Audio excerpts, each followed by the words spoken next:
శ్రీ గురుభ్యో నమః. అందరికి నమస్కారం. తెలుగు హోమియోపతి గురుకులానికి స్వాగతం. నమస్కారం. ఈనాటి మన లోతైన విశ్లేషణలో ఒక అద్భుతమైన క్లినికల్ కేసును చర్చించబోతున్నాం.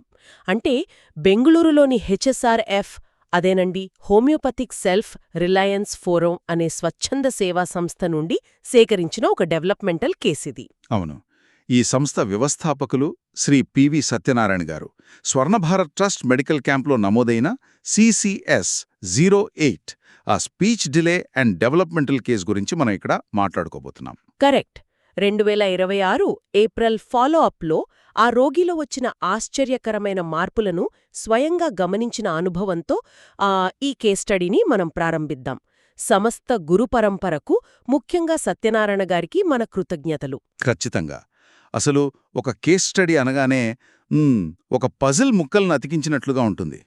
హోమియోపతిలో భౌతిక, మానసిక లక్షణాలను ఎలా క్రోడీకరిస్తారో తెలుసుకోవడం నిజంగా చాలా ఆసక్తికరం కదా. అవును, చాలా ఆసక్తికరం. ఆ కేసు వివరాల్లోకి వెడితే ఆ పాప వయసు 11 ఏళ్లు. ప్రధాన సమస్య ఏంటంటే 7 ఏళ్లుగా మాటలు సరిగ్గా రాకపోవడం. అంతే, చిన్నప్పటినుండే స్పీచ్ థెరపీ ఇప్పించారు కదా వాళ్ళు. అవునవును, స్పీచ్ థెరపీ ఇప్పించినా పెద్దగా ఫలితం లేదు. అంతేకాకుండా ఆ పాపకు ఏదీ త్వరగా అర్థం కాదు. ఆ గ్రాస్పింగ్ చాలా నెమ్మదిగా ఉంటుంది. Slow grasping. ఇంకేమైనా లక్షణాలున్నాయా? ఉన్నాయి. తనలో తాను మాట్లాడుకోవడం, ఒంటరిగా కూర్చుని నవ్వుకోవడం, అలాగే కొత్తవాళ్లతో కంటితో కన్ను కలిపి అస్సలు చూడలేకపోవడం, ఇవన్నీ తల్లిదండ్రులు చెప్పిన ప్రధాన ఫిర్యాదులు. ఇవి పైకి కనిపించే భౌతిక సమస్యలు మాత్రమే. హోమియోపతిలో మనం మెంటల్ జనరల్స్ అంటే మానసిక లక్షణాలను చాలా లోతుగా పరిశీలిస్తాం. ఆ పాప మానసిక స్థితి ఎలా ఉందో కూడా రికార్డ్ చేశారు కదా. రికార్డ్ చేశారు. చాలా పిరికితనమట. ఇతరులతో కలవడానికి చాలా సమయం తీసుకుంటుంది.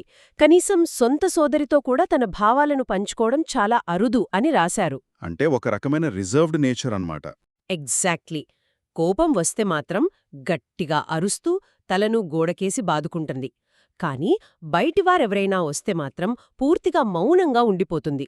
ఇంకో విచిత్రమేంటంటే ఆ పాపకు బల్లి అంటే విపరీతమైన భయం. ఓహో, భయాలు కూడా స్పష్టంగా ఉన్నాయి. మరి శారీరక జనరల్స్ అంటే ఉష్ణోగ్రతలు, ఆహారపు అలవాట్లు ఎలా ఉన్నాయి? ఆ పాపకు చలికాలంలో చాలా సౌకర్యంగా ఉంటుంది. అంటే చలికాలం బెటర్. కానీ వేసవి వస్తే మాత్రం అస్సలు తట్టుకోలేదు. సమ్మర్లో చాలా ఇబ్బంది పడుతుంది. దాహం కూడా ఎక్కువే. రోజుకు కనీసం 2 లీటర్ల నీళ్లు తాగుతుంది. చెమట గురించి ఏమైనా చెప్పారా? చెప్పారు. చంకలల్లో చెమట చాలా తక్కువగా పడుతుందట. ఇక ఆహారం విషయానికొస్తే వేయించిన పదార్థాలు అంటే ఫ్రైడ్ ఫుడ్ మరియు చపాతీ అంటే చాలా ఇష్టం. మరి ఆ పాపకి ఇష్టమైన వ్యాపకాలేంటి? అంటే హాబీస్ లాంటివి? స్కెచింగ్ వేయడం, బాల్ గేమ్స్ ఆడటం ఇష్టం. ఎప్పుడూ కుటుంబ సభ్యులతో గడపడానికే ఇష్టపడుతుంది.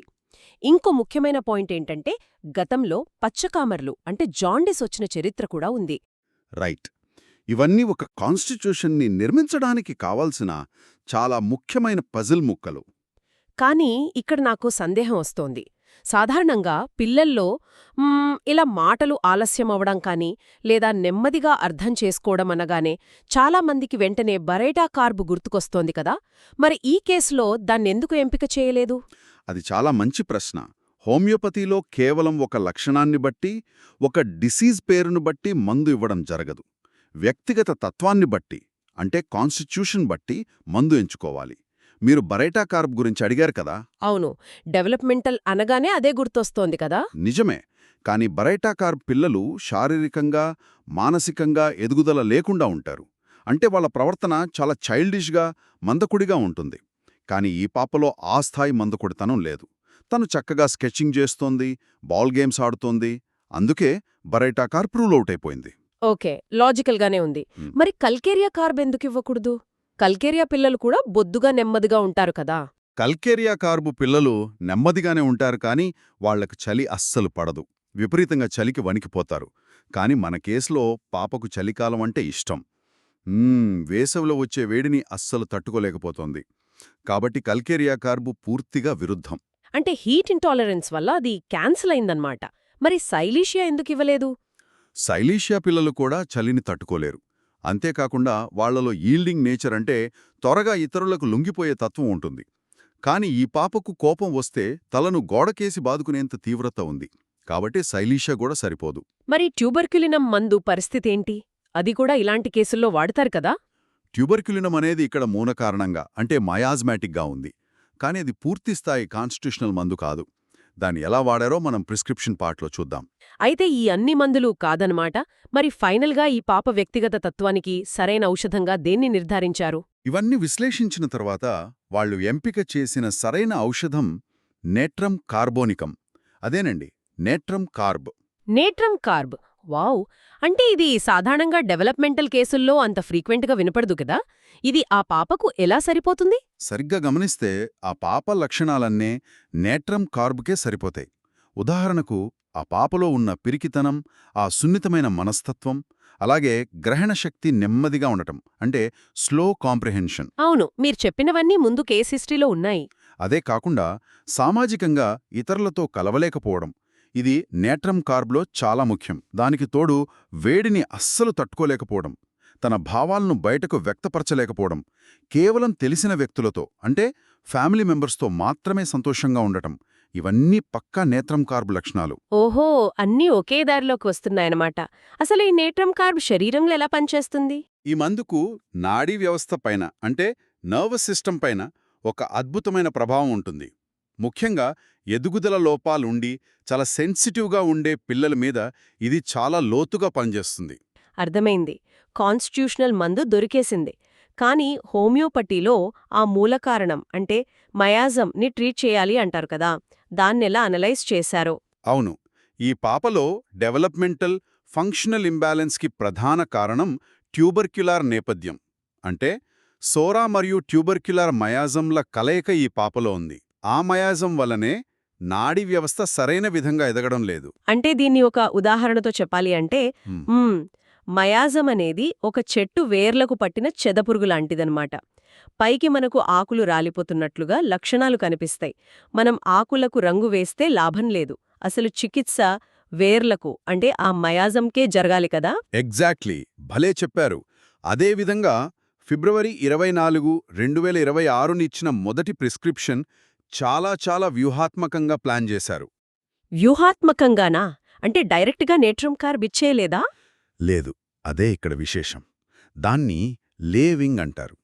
మొదటగా ఫిబ్రవరి 25న ట్యూబర్క్యులినం 1 mg ఒకే ఒక డోస్ ఇచ్చారు. ఓకే, ట్యూబర్క్యులినం 1 mg ఒక డోస్. ఇదెందుకంటే ఆ మూల మయాజంను ఛేదించడానికి యాంటీ మయాజ్మాటిక్గా ఇచ్చారు, అంతే కదా? కరెక్ట్. ఆ తర్వాత దాదాపు ఒక నెల గ్యాప్ ఇచ్చి మార్చి 20న ఇగ్నేషియా 1 mg ఒకే డోస్ ఇచ్చారు. ఆ తర్వాత ఏప్రిల్ 10న స్టాఫీసాగ్రియా 1 mg ఒకే డోస్ ఇచ్చారు. ఒక్క నిమిషం, ట్యూబర్క్యులినం అర్థమైంది. కానీ ఈ ఇగ్నేషియా, స్టాఫీసాగ్రియా మందులను ఎందుకు తీసుకొచ్చారు? ఇవి డెవలప్మెంటల్ మందులు కాదు కదా? కాదు, కానీ ఇక్కడ ఎమోషనల్ లేయర్స్ని క్లియర్ చేయడం చాలా ముఖ్యం. ఆ పాప తన సొంత సోదరితో కూడా భావాలను పంచుకోలేదు. అంటే లోపల ఎంతో అణిచివేయబైన దుఃఖముందన్నమాట. దాన్ని తొలగించడానికి ఇగ్నేషియా పనికొస్తుంది. వావ్, అవును. మరి స్టాఫీసాగ్రియా ఎందుకు? కోపం వస్తే తలను గోడకేసి బాదుకుంటుందని చెప్పుకున్నాం కదా. అంటే ఆ తీవ్రమైన అణిచివేయబడిన ఆవేశం, కోపం, ఆ ఎమోషనల్ బ్లాక్ని బ్రేక్ చేయడానికి స్టాఫీసాగ్రియా ఇచ్చారు. అద్భుతం, మానసిక అడ్డంకులను అలా తొలగించారన్నమాట. అదే కాకుండా నేటి కాలంలో పిల్లలకు ఎన్నో వ్యాక్సిన్లు ఇస్తున్నారు. వాటి వల్ల వచ్చే దుష్ప్రభావాలను నిర్వీర్యం చేయడానికి థూజా 30Cని ప్రతి ఆదివారం ఉదయం 4 మాత్రల చొప్పున 10 డోసులిచ్చారు. అంటే తూజా ఇచ్చి వ్యాక్సిన్ల సైడ్ ఎఫెక్ట్స్ని కూడా క్లియర్ చేసేశారు. ఇప్పుడు అసలైన మన కాన్స్టిట్యూషనల్ మందు నేట్రమ్ కార్బ్ సంగతేంటి? ఆ తర్వాత ఈ నేట్రమ్ కార్బ్ 30Cని రోజూ ఉదయం 4 మాత్రలు వాడమని ఇచ్చారు. ఇది అసలైన కాన్స్టిట్యూషనల్ యాక్షన్ చూపిస్తుంది. బాగుంది. అయితే ఇంతటితో ప్రిస్క్రిప్షన్ పూర్తయిందా, లేక ఇంకేమైనా సపోర్ట్ ఇచ్చారా? ఇచ్చారు. భౌతికంగా హార్మోన్లు ఎదుగుదలకు మద్దతుగా ఎండోక్రైన్ సిస్టమ్ పైన పనిచేసే పిట్యూటేరియా 6Cని రోజూ మధ్యాహ్నం 4 మాత్రలు, అలాగే థైరాయిడిగమ్ 6Cని రోజూ రాత్రి 4 మాత్రలు ఇచ్చారు. ఓకే, ఈ పిట్యూటరియా, థైరాయిడినం అనేవి హార్మోన్ల ఫంక్షనింగ్కి కదా? ఒక విధంగా ఇది కంప్లీట్ ప్యాకేజ్ లాగా miasm, emotions, nervous system, hormones అన్నీ కవర్ చేసేశారు. అవును. అయితే ఇక్కడ మనం ఒక ఆసక్తికరమైన విషయాన్ని గమనించాలి. ఈ 1M మోతాదులంటే ట్యూబర్క్యులినం, ఇగ్నేషియా, స్టాఫిసాగ్రియా ఇవన్నీ ఏ రోజుల్లో ఇచ్చారో చూస్తే మనకొక ప్యాటర్న్ కనిపిస్తుంది. ప్యాట్రనా? ఎలాంటి ప్యాట్రన్? ఆ డేట్స్ అన్నీ దాదాపుగా పౌర్ణమి అంటే ఫుల్ మూన్ లేదా అమావాస్య అంటే న్యూ మూన్ సమయాలకు దగ్గరగా వస్తాయి. ఆగండి డాక్టర్ గారు. ఈ పౌర్ణమి అమావాస్య ఏంటి? మనం సైంటిఫిక్ హోమియోపతి గురించి మాట్లాడుకుంటుంటే మధ్యలో ఈ జ్యోతిష్యం లాంటి పాయింట్స్ ఎందుకొచ్చాయి? ఇది జ్యోతిష్యం అస్సలు కాదు. ఇది పక్కా క్లినికల్ అబ్జర్వేషన్. వినడానికి కొంచెం ఆశ్చర్యంగా ఉన్నా ఇది అనుభవంతో తెలిసే విషయం. అంటే ఈ చంద్రదశల ప్రభావం నాడీ వ్యవస్థపై ఉంటుందంటారా? అవును. భూమి మీద ఉన్న నీటిపై చంద్రుని గురుత్వాకర్షణ ప్రభావం ఉండి సముద్రంలో అలలెలా వస్తాయో మనకు తెలుసు కదా. మానవ శరీరంలో, ముఖ్యంగా మెదడులో ఎక్కువ శాతం నీరే ఉంటుంది. ఇలాంటి అత్యంత సున్నితమైన నాడీ వ్యవస్థ కలిగిన రోగులు ఈ చంద్రుని దశల ప్రభావానికి విపరీతంగా గురవుతారు. ఓహో, అలా కనెక్ట్ అవుతోందా? అవును. ఈ ఫుల్ మూన్, న్యూ మూన్ సమయాల్లో వాళ్ళ భావోద్వేగాలు, ప్రవర్తన చాలా తీవ్రంగా ఉంటాయి. అంటే పరాకాష్ఠకు చేరుకుంటాయి. ఆ టైంలో డీపాక్టింగ్ మందులిస్తే శరీరం చాలా వేగంగా స్వీకరిస్తుంది. కానీ ఇది అందరూ డాక్టర్లు ఫాలో అవుతారా? ఇది రూల్గా పుస్తకాల్లో ఉంటుందా? లేదు. ఇది గుడ్డిగా పాటించే సార్వత్రిక నియమం కాదు. ఇది కేవలం దశాబ్దాల అనుభవమున్న సీనియర్ వైద్యులు క్లినికల్ అబ్జర్వేషన్ ద్వారా ఇలాంటి సెన్సిటివ్ విండోస్ని వాడుకుంటారు. దీనికి చాలా అనుభవం అవసరం. అర్థమైంది. సరే, మరి ఇదంతా చేశాక 2026 ఏప్రిల్ 28న పాప రివ్యూకొచ్చింది కదా, అప్పుడు ఫాలోక్లో ఏం గమనించారు? రివ్యూ నాటికి పాపలో చాలా మంచి మార్పు కనిపించింది. Much better improvement. కంటితో కన్ను కలిపి చూడటం పెరిగింది. భావోద్వేగాలు అదుపులోకి వస్తున్నాయి. అందుకే మే నెలలో ప్రిస్క్రిప్షన్ని సవరించారు. అంటే మందులు మార్చేశారా? మందులవే కానీ పొటెన్సీ పెంచారు. ముందుగా మయాజం కోసం మే 5న ట్యూబర్క్యులినం 1M ఒకే ఒక డోస్ రిపీట్ చేశారు. ఓకే. ఆ తర్వాత ప్రధాన మందు నేట్రం కార్బ్ని 30C నుండి 200Cకి పెంచారు. కానీ రోజూ కాకుండా ఉదయం పూట ప్రతి 3 రోజులకొకసారిచ్చారు. అంటే ఇంప్రూవ్మెంట్ చూసి పొటెన్సీ పెంచి గ్యాప్ ఇచ్చారనమాట. మరి ఆ సపోర్టింగ్ మందులు? పిచ్యుటేరియా 30C మధ్యాహ్నం పూట ప్రతి 3 రోజులకొకసారి, అలాగే థైరాయిడినం 30C రాత్రిపూట ప్రతి 3 రోజులకొకసారి ఇచ్చారు. ఒక నిమిషం. ఈ ప్రిస్క్రిప్షన్లో ముఖ్య గమనిక అని రాసి ఒక్కరోజు ఒక మందు మాత్రమే వాడాలి అనుంది. అదెందుకు? ఉదయం నేట్రం కార్బు, మధ్యాహ్నం ఇంకోటి ఎందుకు ఇవ్వకూడదు? ఎందుకంటే మనం పొటెన్సీ పెంచాం. ఉదయం ఒక హై పొటెన్సీ మందు ఇచ్చి మళ్ళీ మధ్యాహ్నం ఇంకోటిస్తే ఆ సున్నితమైన నాడీ వ్యవస్థ కన్ఫ్యూజ్ అవుతుంది. ఏ మందుకు ఎలా స్పందించాలో వైటల్ ఫోర్స్కి తెలియదు. అందుకే ఒక రోజు ఒక మందు మాత్రమే ఇస్తే అది తన పని తాను చేసుకోగలుగుతుంది. చాలా లాజికల్గా ఉంది. వీటికి తోడు ఇమ్యూనిటీ కోసం కూడా ఏదో ఇచ్చారు కదా? అవును. ఇమ్యూనిటీ పిల్స్ 3X ఇచ్చారు. ఇందులో ఆల్ఫాల్ఫా, అశ్వగంధ, ఎవినసెటేవా, ఓసిమమ్ శాంక్టమ్ అంటే తులసి మరియు టీనోస్పోరా కార్డిఫోలియా లాంటి మూలికలు ఉంటాయి. వీటిని రోజూ సాయంత్రం వాడమన్నారు. ఇదంతా చూస్తుంటే అసలు డాక్టర్ కెంట్ గారి ఫిలాసఫీ మొత్తం మీ కేసులో ప్రాక్టికల్గా కనిపిస్తోంది. నిజమే. డాక్టర్ కెంట్ చెప్పినట్టుగా వ్యాధి పేరును బట్టి కాకుండా వ్యక్తిని బట్టి చికిత్స చెయ్యాలి. అంటే ఇండివిజువలైజేషన్. ఈ కేసులో కెంట్ రెపర్టరీ నుండి తీసుకున్న రూబ్రిక్స్ మనమొకసారి చూస్తే చెప్పండి, ఏమేం తీసుకున్నారు? Mind speech difficult, mind timidity, mind slow comprehension, అలాగే aversion strangers, self talking, anger మరియు కంపెనీ డిజైర్స్ ఫ్యామిలీ. అంటే కేవలం మాటలు రావడం లేదు అనే ఒకే ఒక సిమ్టమ్ కాకుండా పాప భయాలు, కోపాలు, వాళ్ల ఫ్యామిలీతో ఉండాలనుకోవడం ఇవన్నీ పరిగణనలోకి తీసుకున్నారు. అవును. భౌతిక లక్షణాల కంటే మెంటల్ జనరల్స్కి ఎంత ప్రాముఖ్యత ఉందో ఇది నిరూపిస్తుంది. పిల్లల సహజ ప్రవర్తనను గమనించడం ఎంత ముఖ్యమో మనకు అర్థమవుతుంది. ఇలాంటి దీర్ఘకాలిక కేసుల్లో ఓపిక చాలా అవసరం. ఫాలోఅప్ ద్వారానే మందు పనితీరు నిర్ధారించబడుతుంది. నిజమే. ఒక విధంగా ఈ కేస్ స్టడీ నుంచి మనం నేర్చుకోవాల్సింది చాలా ఉంది కదా. డెవలప్మెంటల్ కేసులు నెమ్మదిగానే మెరుగుపడతాయి. కాన్స్టిట్యూషనల్ మందు ఇక్కడ ప్రధాన పాత్ర పోషిస్తుంది అనడంలో ఎలాంటి సందేహం లేదు. దానికి తోడు ఎమోషనల్ లేయర్స్ తొలగించడం, హార్మోనల్ సపోర్ట్ ఇవ్వడం కూడా చాలా ముఖ్యం. అంతేకాకుండా పాపను అర్థం చేసుకుని ఆ కుటుంబ సభ్యులు ఇచ్చే సహకారం కూడా ఇక్కడ అత్యవసరం. అవునవును. ఈ కేసు వింటుంటే నాకు లోతైన ఆలోచన వస్తోంది. చెప్పండి ఏంటది?